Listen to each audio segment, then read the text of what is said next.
Emma and Daniel. Their names once fit together like two pieces of a cherished puzzle. They lived in a small apartment where sunlight struggled to reach their window. But their love filled every corner with a bright, warm glow. They had little money, and bills often piled high. Sometimes dinner was just bread and soup, yet they always had each other. Daniel wanted to open a small workshop. He loved working with his hands, creating beautiful things from wood. Emma dreamed of painting, canvases filled with color and light. They would talk for hours, whispering hopes into the quiet night. Their future seemed like a distant, shining star, a star they would reach together. Then Chase arrived, like a character from a movie. He was older, confident, and very rich. Emma met him at a gallery opening. She was there delivering a catering order. He noticed her instantly, his eyes lingering a moment too long. He spoke to her with an easy charm, his words smooth like polished stones. He painted a picture of a different life, a life she had only read about in books. Chase offered her the world, or so it seemed, a world without worry, without struggle. He spoke of beautiful houses, of travel to faraway exotic lands. He mentioned expensive gifts, silks and jewels, and endless comfort. The day Emma told Daniel was grey. Rain lashed against their small window, matching the storm inside her. She had rehearsed the words many times, but they still felt like shards of glass, sharp and ready to cut deep. She sat on their worn sofa. Daniel watched her, his eyes full of concern. He knew something was wrong. He always knew. "I'm leaving, Daniel." The words hung heavy in the air, thick with unspoken pain and betrayal. Daniel's face crumpled. His expression shifted from worry to disbelief, then to a deep, unbearable hurt. "Why, Emma? Why?" he whispered, his voice barely audible, cracked and raw with emotion. Emma's new life began in a house that was a palace. Rooms so large her voice echoed. Marble floors gleamed underfoot. Windows overlooked manicured gardens. Chase bought her expensive clothes, jewelry that sparkled under crystal chandeliers. She had everything she thought she wanted, a life of luxury and ease. No more worrying about bills, no more mending old clothes. But the grandeur felt hollow. The silence in the big house was different, not the peaceful quiet she shared with Daniel. This was an empty, lonely silence. Chase was often away on business or busy with important phone calls. When he was home, he was distracted. A year passed, slowly. Each day a repetition, filled with an elegance that felt cold. Chase provided everything material. But he never truly saw her, not the way Daniel had seen her. He didn't know her fears, her dreams. He didn't understand the quiet sadness in her eyes.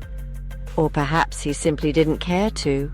She was an accessory to his perfect life, a beautiful ornament to display. The diamonds around her neck felt heavy, like the weight of her choices. The silk dresses felt like constraints, binding her to this life she had chosen. She attended lavish parties with Chase. The need to see Daniel became unbearable, a constant ache in her chest. She had to know if he was all right. Perhaps a foolish part of her hoped he was still waiting, still hurting. It was a selfish thought, she knew, but the emptiness inside her was too vast. "I drove to our old neighborhood. The streets looked familiar yet different. Or maybe it was me who had changed." She found his small workshop, the one he had always dreamed of. It was modest, but there was a sign. Daniel's Woodcrafts, it read. Her heart pounded in her chest, a mixture of fear and fragile hope. She parked her expensive car down the street. Emma stood frozen, watching them. She had always imagined this moment differently, perhaps with a sense of closure or even relief.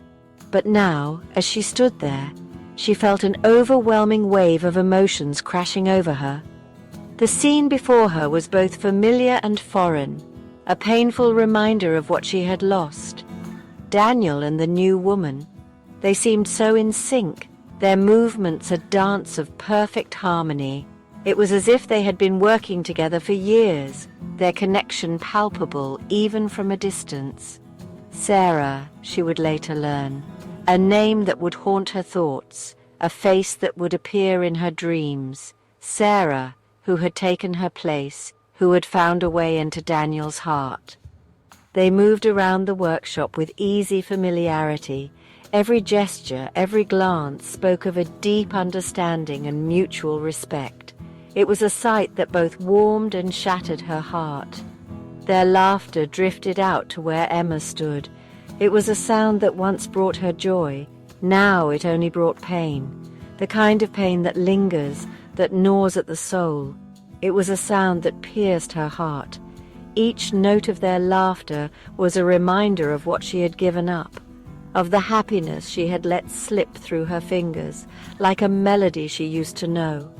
A tune that once played in the background of her life, now faded and distant. A melody that she could no longer claim as her own, but could no longer claim as her own. The happiness, the love, the dreams, they were now someone else's. She was an outsider, looking in on a life that used to be hers. He looked happy, truly happy. It was a kind of happiness that she had never seen in him before. A light in his eyes that had been missing for so long. A kind of happiness I had stolen from him. In my pursuit of something more, something glittering and superficial, I had taken away his joy. And now he had found it again, with someone else. And now he had found it again, with someone else. Someone who appreciated him, who saw the value in the simple, genuine moments. Someone who had given him back his smile. The sight was a cruel mirror, reflecting back my own desolation, my own foolish choices. Choices that had led me to this moment, standing on the outside looking in, reflecting back my own desolation, my own foolish choices, choices that had led me to this moment, standing on the outside looking in. I had traded genuine love for a life of glitter, and now I was paying the price. I had left him for a life of glitter, a life that promised excitement and adventure but delivered emptiness and regret.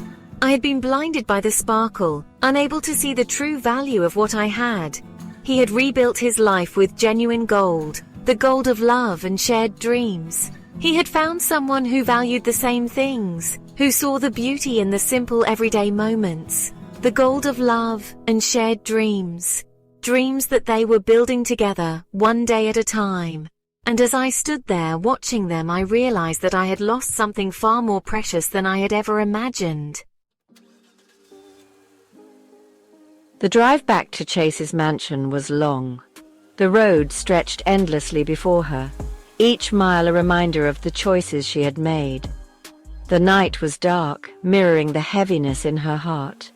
Each mile felt like a journey deeper into her sorrow. The landscape outside blurred into a monotonous haze, reflecting the numbness she felt inside. The luxurious car, once a symbol of her new life, now felt like a hearse carrying her dead hopes. The leather seats, the polished dashboard, all seemed to mock her. She looked at her diamond bracelet. It sparkled under the dim light, a stark contrast to the dull ache in her chest. The stones were cold against her skin, lifeless. They were beautiful, but they held no warmth, no comfort. Just like her heart felt, empty and cold. She had thought these luxuries would fill the void, but they only deepened it. I had traded love for these cold objects. I thought they would bring me happiness, but they only brought emptiness. And the bargain was a fool's errand, a terrible, irreversible mistake. I had been blinded by the glitter and glamour, only to find myself in darkness. Regret was a bitter taste in my mouth, a constant companion now. It lingered, a reminder of what I had lost. It whispered to me in the quiet moments. In the stillness of the night, it was there, gnawing at my soul. It screamed at me in the lonely nights. The silence was deafening, filled with the echoes of my mistakes. She remembered Daniel's pleas, his tear-streaked face, his broken voice, the pain in his eyes as he begged her to stay. "Money isn't everything, Emma." He had said those words with such conviction, but she had been too blinded by ambition to listen. In the quiet solitude of her opulent room, Emma finally wept. The tears flowed freely, each drop a testament to the choices she had made and the paths she had taken, not for the life she was living. The luxury and comfort around her felt hollow, devoid of the warmth she once knew, but for the life she had thrown away. The memories of simpler times haunted her, a stark contrast to her current reality, for the love she had betrayed. The photograph in her hand was a painful reminder of the trust she had broken, for the happiness she had misunderstood. She had mistaken fleeting excitement for true joy, and now she paid the price. The tears were a release, a cleansing. They were her body's way of purging the pain, but they could not erase the past. But they could not wash away the regret.